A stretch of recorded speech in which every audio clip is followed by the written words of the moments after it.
The classroom was quiet except for the soft hum of the environmental systems that kept the air breathable for dozens of different species. Jake Morrison sat in the third row from the back, his datapad open in front of him as he pretended to take notes. In reality, he was sketching a rough diagram of the Academy's security system, trying to figure out how his friend Danny had managed to sneak into the restricted training areas last week. Instructor Zindal stood at the front of the room, her forearms gesturing gracefully as she spoke about the importance of measured force in diplomatic situations. She was a Valthene, one of the oldest species in the Galactic Peacekeeping Academy, and her voice carried the weight of 300 years of experience. Her skin was a pale blue that seemed to shimmer under the lights, and her large eyes could focus on multiple students at once. When you encounter resistance from a species unfamiliar with your customs, she was saying, the first response should never be violence. Communication, understanding, and patience are the tools of a true peacekeeper. Jake glanced around the room. There were about 40 students present, representing maybe 20 different species.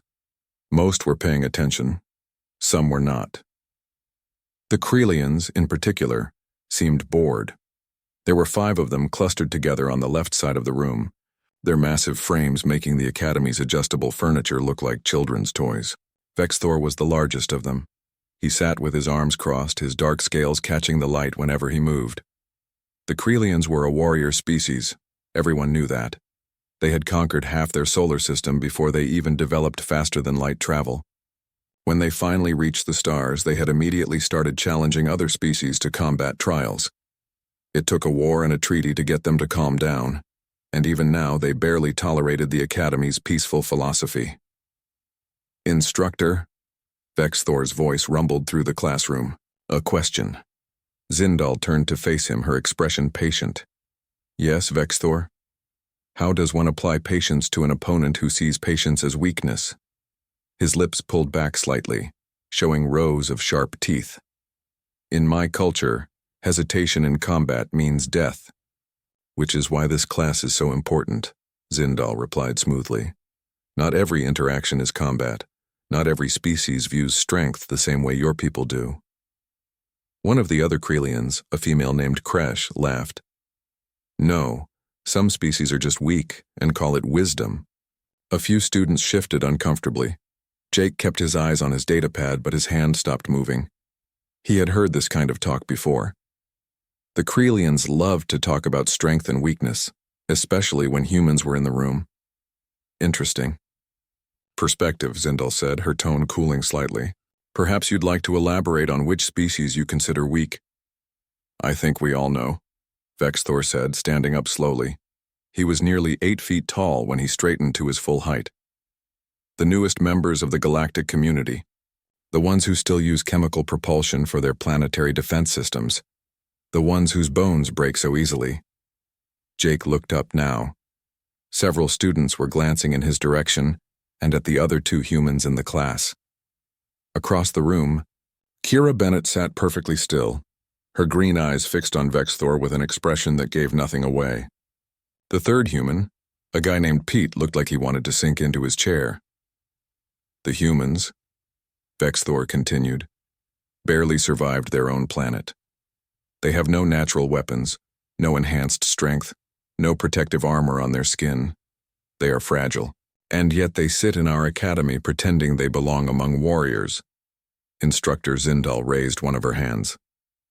Vexthor, that is enough. This kind of discourse is not... I'm not insulting them, Instructor, Vexthor said, his voice dripping with false politeness. I'm simply stating facts. Human bone density is 40% lower than Krelian bone density. Their muscle structure is inefficient. They tire easily. These are simply biological realities. Jake felt something hot rising in his chest. It wasn't exactly anger. It was more like the feeling he got right before he did something stupid, that electric anticipation that made his hands steady and his thoughts clear. You done? Jake asked, his voice cutting through the tension. The classroom went silent. Vexthor turned his massive head to look at Jake, his eyes narrowing. Excuse me? The Krelian said. Jake closed his datapad and set it down carefully on the desk. He stood up, rolling his shoulders. At 6 feet tall, he was big for a human, but next to Vexthor, he looked like a child. I asked if you were done, Jake said, running your mouth about how weak humans are. Because if you've got more to say, I'm listening. But if you're done talking, maybe you'd like to back up all that noise. The other Krelians stood up now too, moving to flank Vexthor. This was getting serious. In Krelian culture, a direct challenge like this couldn't be ignored. To back down would bring dishonor not just to Vexthor, but to his entire family line. Jake Morrison, sit down immediately, Instructor Zindal commanded. This is not the place for— With respect, Instructor, Vexthor interrupted. This human has issued a challenge. In my culture, I must respond. To do otherwise would mark me as cowardly. This is not your home world, Zindal said firmly. Here, we follow Academy regulations. If you wish to settle this, you can schedule a formal duel in the training center with proper supervision and medical staff present. Jake started walking toward the front of the room. See, that's the thing about humans, Instructor. We don't really care much about formal duels. Where I come from, if somebody talks trash, you settle it right there. Vexthor's expression changed. For the first time, there was something other than contempt in his eyes. Interest, maybe. Or anticipation. You cannot be serious, Vexthor said. You wish to fight me here now, you would be broken in seconds. Maybe, Jake said, stopping about 10 feet away from the Krelian. But here's what you don't understand about humans. We didn't get to the EAO, top of our food chain, by being the strongest or the fastest. We got there by being too stubborn to quit and too crazy to know when we're beaten. He could hear other students moving away, pushing their chairs back and clearing space. Somewhere behind him, Pete was saying something about calling security. Jake didn't care. He had made his decision the moment Vexithor stood up. My people have a saying, Jake continued.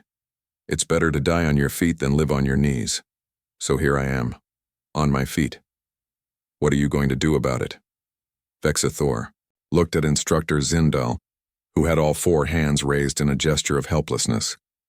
She was already speaking urgently into her communicator, calling for security. But they both knew security was at least 2 minutes away, and 2 minutes was a long time in a fight. Very well, Vexthor said, dropping into a combat stance that Jake recognized from his studies. It was a Krelian battle posture, weight on the back foot, arms spread wide to maximize reach. I will try not to kill you, human, but I make no promises. Jake didn't drop into any stance at all. He just stood there, relaxed, hands at his sides. He was watching Vexthor's eyes, looking for the tell. Every fighter had one. That tiny moment before they committed to an attack where their intention showed. You know what else humans are good at? Jake asked, his voice conversational. We're really, really good at learning. We've been fighting each other for thousands of years. We've developed hundreds of different fighting styles. We've had world wars that killed millions. We've learned every dirty trick, every psychological game, every way to hurt someone that exists. There. Vexthor's left eye twitched. He was going to lead with his right hand, a straight punch meant to end the fight in one hit. Jake smiled. Let me show you what we learned. Vexthor moved, his massive arm shooting forward with incredible speed. But Jake had already started moving, stepping to the side and forward at the same time. The punch missed his head by inches, and suddenly Jake was inside Vexthor's guard, too close for the Krelian to use his reach advantage. Jake drove his elbow up into Vexthor's throat, not hard enough to crush it, but hard enough to make breathing difficult. Then he hooked his leg behind Vexthor's knee and pushed. The Krelian, off balance and choking, went down hard. The classroom erupted in shouts and screams. Jake stepped back, giving Vexthor room to get up. This wasn't about winning quickly. This was about making a point. Across the room, Kira Bennett watched with calm, analytical eyes. She hadn't moved from her seat. She hadn't even set down her stylus. She was just watching, like someone observing an interesting experiment. Vexthor climbed to his feet, rage burning in his eyes. The contempt was gone now, replaced by genuine anger. He rushed forward, abandoning technique for raw aggression, and Jake Morrison, stubborn human that he was, stood his ground and got ready for the real fight to begin. Vexthor came at Jake like a freight train, all raw power and fury. His clawed hands reached for Jake's throat, ready to tear and rend. This was no longer about honor or teaching a lesson. This was about hurting the small creature that had dared to strike him. Jake ducked under the first swipe and felt the wind from Vexthor's arm passing over his head. The Krelian was fast, much faster than something that big should be. Jake had studied their physiology in his xenobiology class. Krelian muscles were dense, packed with fast twitch fibers that could generate explosive power. In a straight test of strength, there was no contest. Good thing Jake had no intention of fighting fair. He drove his fist into Vexthor's ribs, aiming for the floating bone he knew was there. It was a weak point, relatively speaking. His knuckles screamed in pain as they connected with the scaled hide. But he felt something give. Not much, but enough. Vexthor grunted and twisted, bringing his elbow down toward Jake's head. Jake rolled with the impact, letting it graze his shoulder instead of taking it full force. Even so, his entire left arm went numb. That was going to be a problem. He needed both arms for what came next. They circled each other, Jake moving backward, Vexthor advancing. The other students had pressed themselves against the walls, giving them room. Instructor Zindal was still yelling for security, her forearms waving frantically. The other Krelians watched with intense interest, their earlier boredom completely gone. "You're tougher than you look," Vexthor admitted, breathing hard. "But this ends now." He lunged again, but this time Jake was ready. Instead of dodging away, he moved toward Vexthor, getting inside his reach again. At close range, Vexthor's size became a disadvantage. His arms were too long to generate proper force at this distance. Jake grabbed Vexthor's right arm with both hands and dropped his weight, pulling the Krelian forward and down. It was a basic judo throw, something Jake had learned when he was 12 years old. Vexthor was too heavy to flip completely, but Jake managed to get him off balance. As Vexthor stumbled, Jake brought his knee up into the Krelian's face. There was a satisfying crunch of cartilage. Blue blood, darker than human blood, began to pour from Vexthor's nose. The Krelian roared, a sound that made several students cover their ears. He backhanded Jake with enough force to send him flying across the room. Jake crashed into a desk, sending data pads and writing implements scattering across the floor. Pain exploded in his ribs. At least 2 of them were broken. Jake forced himself to stand. His vision swam and there was blood in his mouth. He spit it out on the floor and wiped his lips with the back of his hand. "Come on," he said, his voice rough. "That all you got?" This was the part that always confused other species about humans. The part where logic said to quit, but humans just kept going. Jake could barely breathe. His ribs were broken and his shoulder was either dislocated or badly bruised. Any sane creature would surrender, but humans, as the galaxy was slowly learning, were not always sane. Vexthor charged again, but he was getting tired. Jake could see it in the way he moved, the slight hesitation before each attack. Krelians were built for short, explosive fights. They could generate tremendous power, but they burned through their energy fast. Humans, on the other hand, were endurance hunters. They could keep going long after other species collapsed. Jake started talking as they fought, keeping up a running commentary between gasps for air. "You know what my ancestors did for food? They chased animals until the animals died of exhaustion. Not faster than them. Not stronger, just more stubborn. They would run for hours, sometimes days, until their prey just gave up and fell over." He dodged a claw swipe and countered with a punch to Vexthor's kidney area. "We didn't quit when the Ice Age came. We didn't quit when plagues killed half our population. We didn't quit when we had 2 world wars in 30 years. Another exchange of blows. Jake took a hit to the jaw that made stars explode in his vision, but he managed to get his fingers into Vexthor's eyes. The Krelian howled and stumbled back, blinking furiously. "And we sure as hell aren't going to quit because some lizard with an attitude problem tells us we're weak." Vexthor's vision cleared, and his expression had changed. The rage was still there, but now there was something else. Respect, maybe, or at least understanding. This human refused to stay down. No matter how many times Vexthor hit him, he kept getting back up. They clashed again, and this time Jake managed to get behind Vexthor.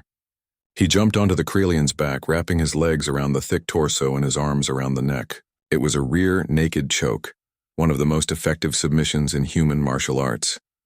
Vexthor thrashed wildly, trying to throw Jake off. He slammed backward into a wall, crushing Jake between his massive body and the hard surface. Jake felt something else crack in his chest and his grip loosened, but he didn't let go. Humans don't fight for honor. Jake whispered into Vex Thor's ear, his voice strained. "We fight to win. We'll gouge eyes, bite throats, break knees. We'll use every dirty trick we know, because when it comes down to it, we'd rather be alive and dishonorable than dead and respected." Vex Thor's movements were getting weaker. The choke was working. Just a few more seconds and he would pass out. Then Jake heard the sound of chairs scraping and heavy footsteps. Through his blurred vision, he saw 2 more Krelians moving toward them, Vex Thor's friends coming to help. Jake let go and dropped to the floor, rolling away as fast as his injured body would allow. He came up in a crouch, one arm wrapped around his broken ribs, breathing in short, painful gasps.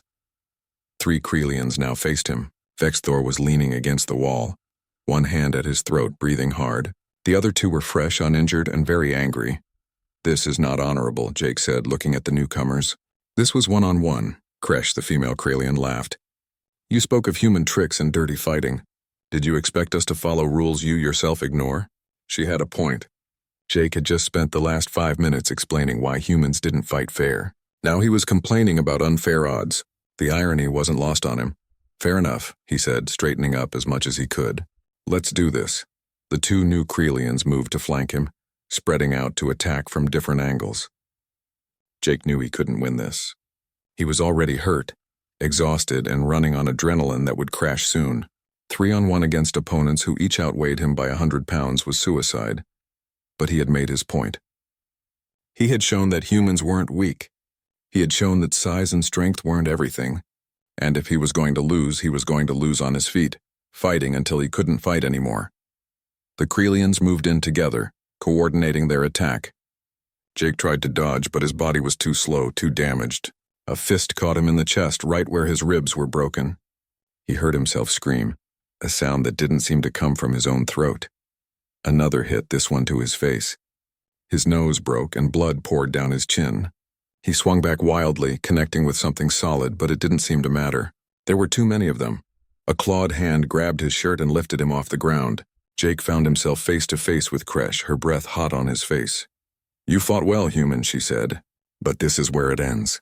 She pulled back her fist, claws extended. That strike would kill him, Jake knew. It would tear through his throat or his face, and he would die here on the classroom floor.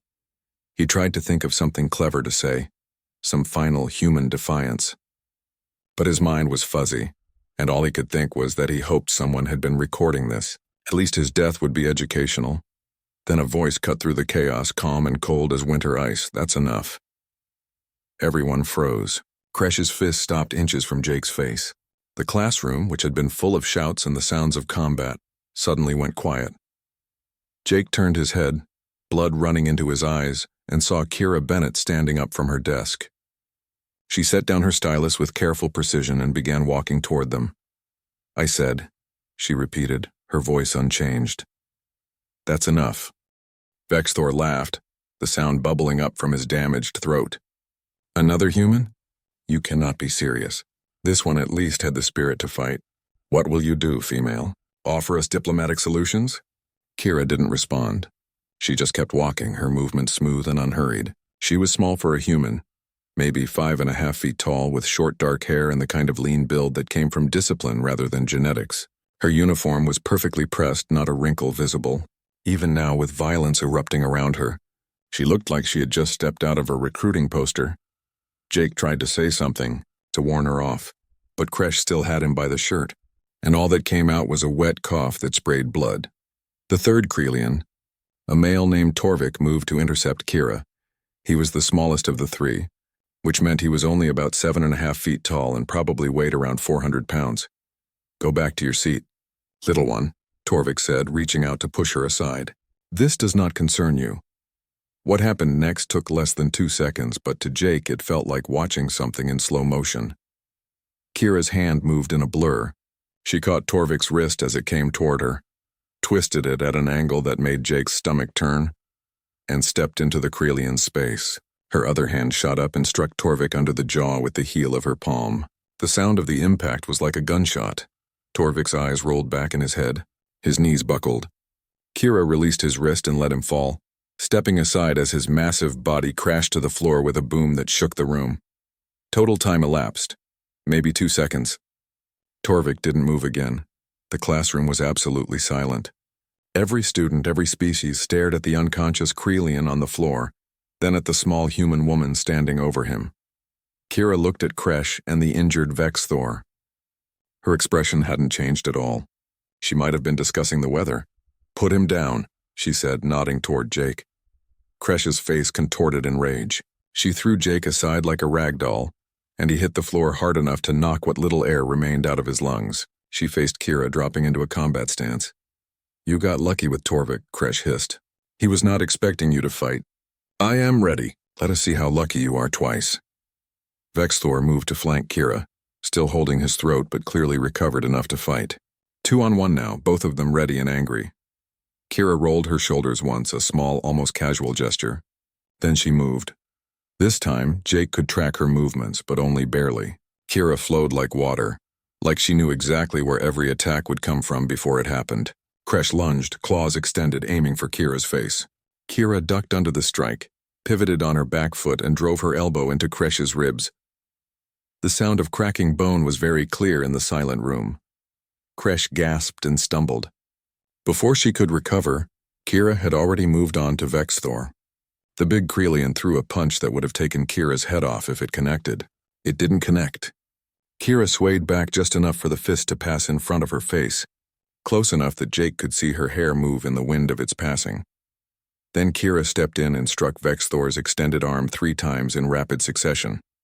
The first hit was to his elbow, hyperextending it. The second was to his shoulder, right where the joint connected. The third was to a cluster of nerves in his upper arm. Vexthor's arm went limp, hanging useless at his side. He roared in pain and rage, trying to grab Kira with his other hand. She was already gone, circling around him like a shark. Kresh recovered and charged, ignoring the pain in her ribs. She and Vexthor tried to coordinate, attacking from different angles. For a moment, Jake thought it might work. There were 2 of them, both larger and stronger, and even someone as skilled as Kira had to have limits. Except Kira didn't seem to have limits. She moved between them like smoke, never quite where they expected her to be. When Kresh attacked high, Kira went low. When Vexthor swept with his legs, Kira jumped over them. She made it look easy, like she was dancing and they were clumsy partners trying to keep up. And every time she moved, she struck. Not wild, powerful blows like Jake had thrown. Precise, calculated strikes to joints, nerve clusters, pressure points. Each hit was designed for maximum damage with minimum effort. Jake, lying on the floor trying to breathe, realized something. Jake had fought like he was trying to survive. Kira was fighting like she was conducting surgery. Kresh made a mistake. She overextended on a claw swipe, putting too much weight forward. Kira caught her wrist, pulled her off balance, and brought her knee up into Kresh's face. There was a crunch and Kresh's nose shattered, spraying blue blood across the floor. While Kresh was stunned, Kira twisted the Krelian's arm behind her back, stepped behind her knee, and pushed. Kresh went down face first, and Kira's foot came down on the back of her knee, pinning her to the ground. "Stay down," Kira said calmly. She looked up at Vexthor, who was breathing hard, one arm useless, blood still running from his nose. His eyes had changed again. The rage was still there, but now it was mixed with something Jake recognized because he had felt it earlier. Fear. "You have a choice," Kira said, still pinning Kresh to the floor with one foot. "You can stop now and we can all walk away. Or you can continue, and I will put you in the medical bay for a month." Vexthor looked at Torvik, still unconscious on the floor. He looked at Kresh, pinned and bleeding. He looked at Kira, not even breathing hard, her uniform still perfectly pressed. Then he looked at Jake, lying on the floor, broken and bleeding but still conscious. "Your friend," Vexthor said, his voice rough. "He fights like a warrior. Wild, yes, but with honor in his own way. You, however, you fight like something else, like a predator that plays with its prey before killing it." Kira tilted her head slightly, considering this. "I fight the way I was trained to fight. Efficiently, effectively. Jake fights to prove a point. I fight to end fights. There's a difference." She took her foot off Kresh's knee and stepped back, giving the Krelian room to get up. Kresh rose slowly, one hand holding her broken nose, the other wrapped around her damaged ribs. "Let me tell you something about humans," Kira continued, her voice still that same calm, level tone. "We're diverse. Some of us, like Jake, fight with heart and passion and stubbornness. We refuse to quit because quitting isn't in our nature. We'll take a beating and keep getting up because we're too proud or too stupid to know when we're beaten.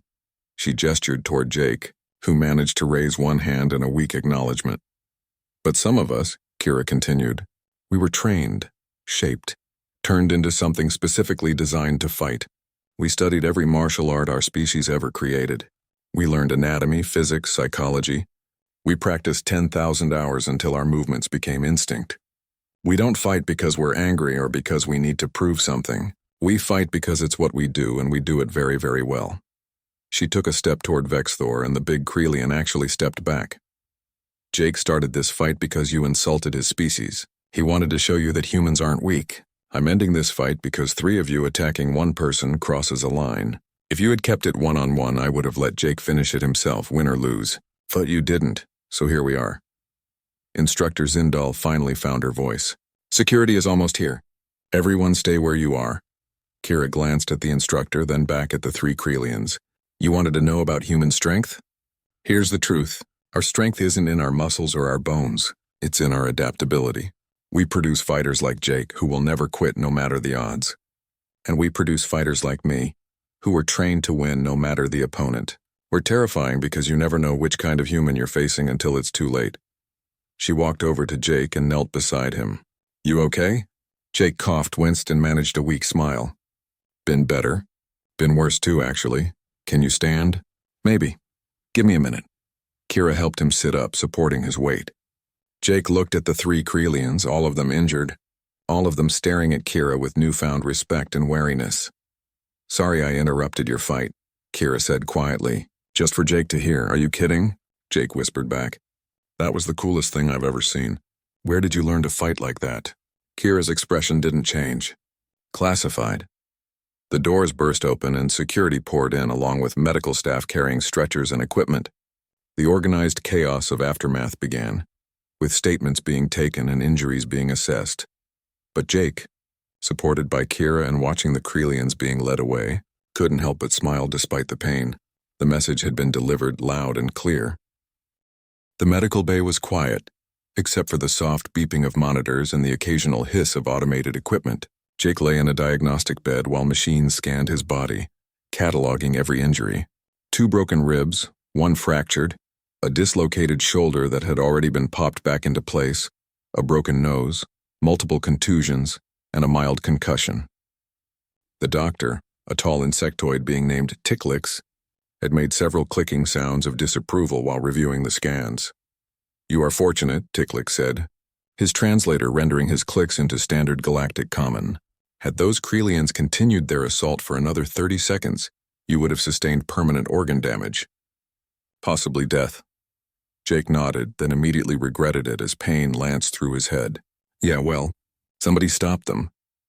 In the bed next to him, separated by a privacy screen that neither of them had bothered to activate, Vexthor lay in similar condition. His arm was in a regeneration cast, his face was swollen, and he had his own collection of injuries being treated by the medical staff. The other 2 Krelians were in different rooms. Torvik had regained consciousness but was being kept for observation due to the concussion Kira had given him. Kresh was having her ribs repaired and her nose reconstructed. An uncomfortable silence filled the space between Jake and Vexthor. Neither had spoken since being brought in, though they were both clearly aware of each other. Finally, Vexthor broke the silence. You fight well. For a human. Jake turned his head carefully to look at the Krelian. Thanks, you're pretty tough yourself. I wasn't sure that choke was going to work. It was working, Vexthor admitted. I would have lost consciousness in a few more seconds. Your technique was sound, crude but effective. We call it a rear naked choke. Been using it for hundreds of years. Works on pretty much anything with a neck and a brain. Vexithor made a sound that might have been a laugh. Rear naked choke. Your species has interesting names for combat techniques. We have interesting names for everything, Jake said. Part of our charm. Another pause. Medical equipment hummed and beeped around them. The female, Vexthor said. Kira Bennett. What is she? Jake considered the question. A human. Just like me. No, Vexthor said firmly. Not just like you. You fight with passion and heart. She fights like a machine designed specifically to dismantle opponents. Where does your species produce such beings? Military training programs, Jake said. Special forces. Intelligence agencies. We've been fighting wars for thousands of years. We've gotten pretty good at training people to fight. Some people have a natural talent for it, and when you combine that with intensive training, you get people like Kira. Vexthor was quiet for a long moment. On my world, warriors are born. We are bred for combat, selected for strength and aggression. But we all fight in similar ways. The techniques vary, but the approach is the same. Power, speed, dominance. Your species seems to produce endless varieties of warrior. How? Jake shifted in his bed, trying to find a position that didn't hurt. It was impossible. Adaptability, I guess. Humans spread across our entire planet. We lived in deserts, jungles, frozen wastelands, mountains, islands. Every environment you can imagine. We adapted to all of them, and we developed different fighting styles for different situations. In dense jungle, you need to fight in close quarters, so we developed grappling arts.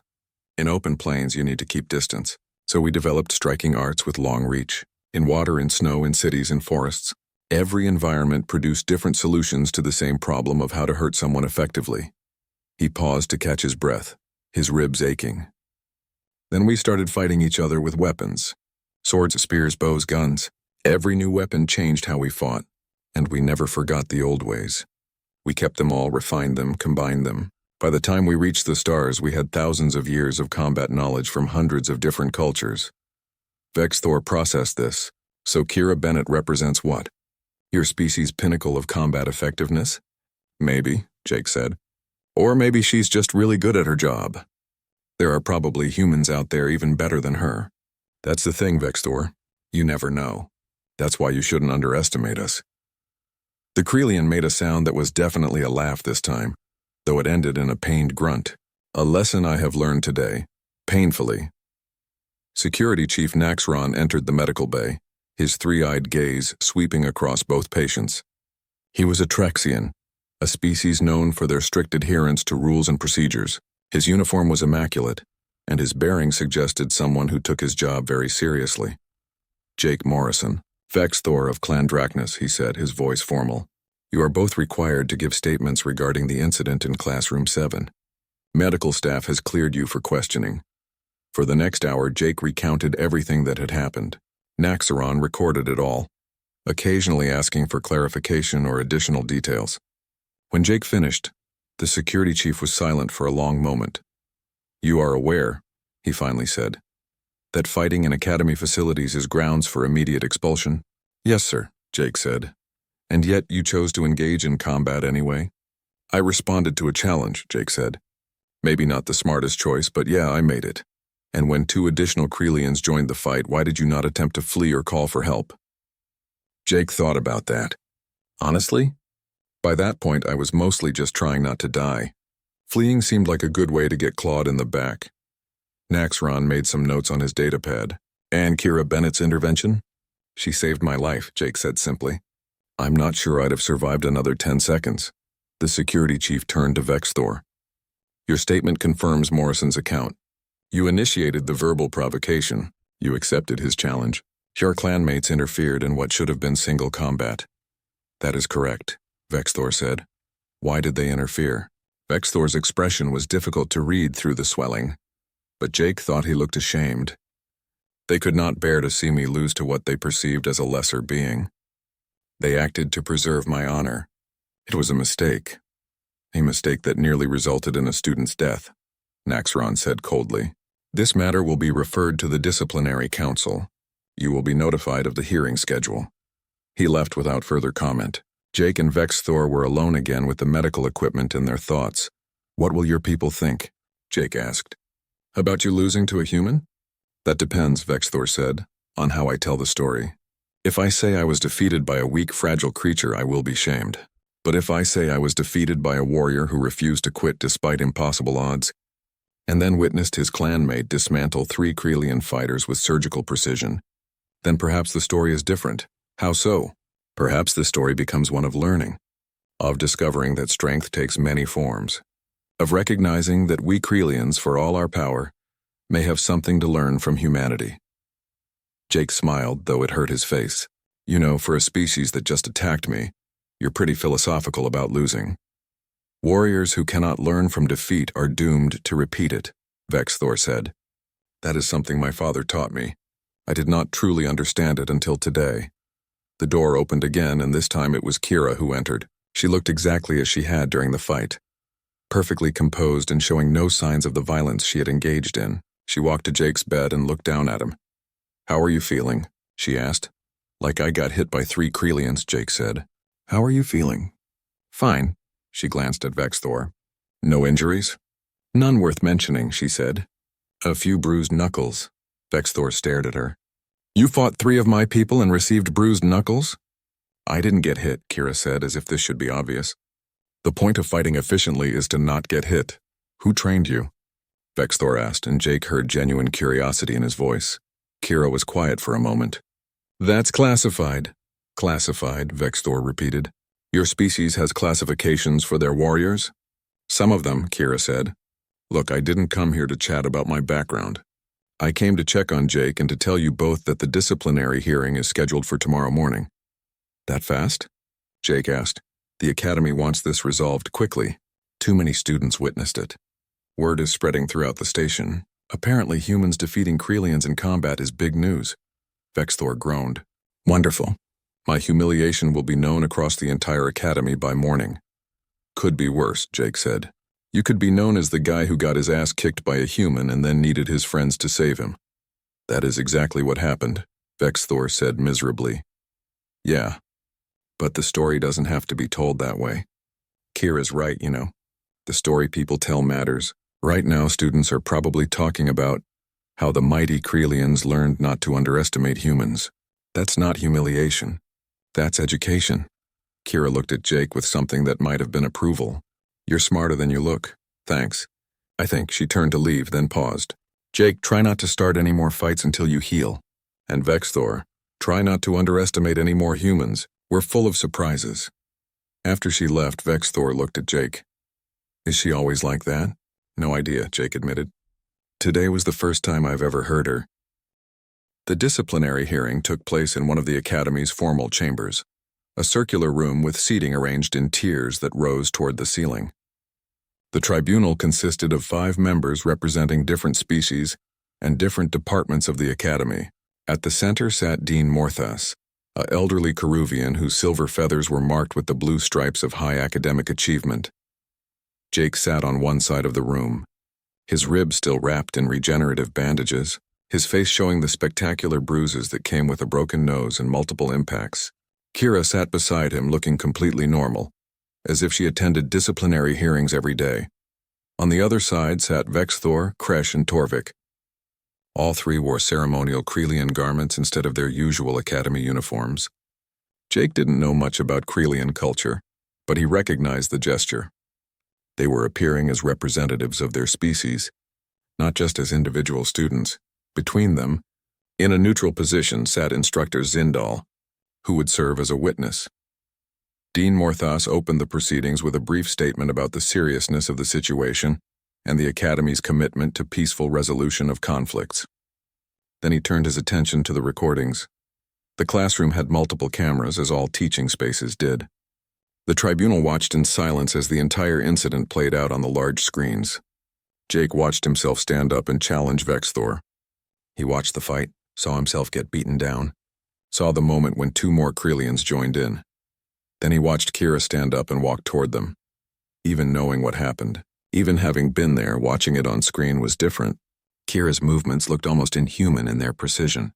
Every strike, every dodge, every counter was perfectly timed and perfectly placed. It looked less like a fight and more like a demonstration, a teacher showing students how something should be done. When the recording ended, the chamber was silent. Finally, one of the tribunal members, a Valthine named Corson, spoke.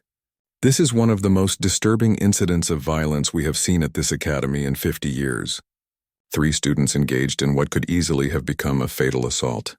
And 1 student," added another member, a human named Director Hayes, "intervened with a level of combat skill that raises serious questions."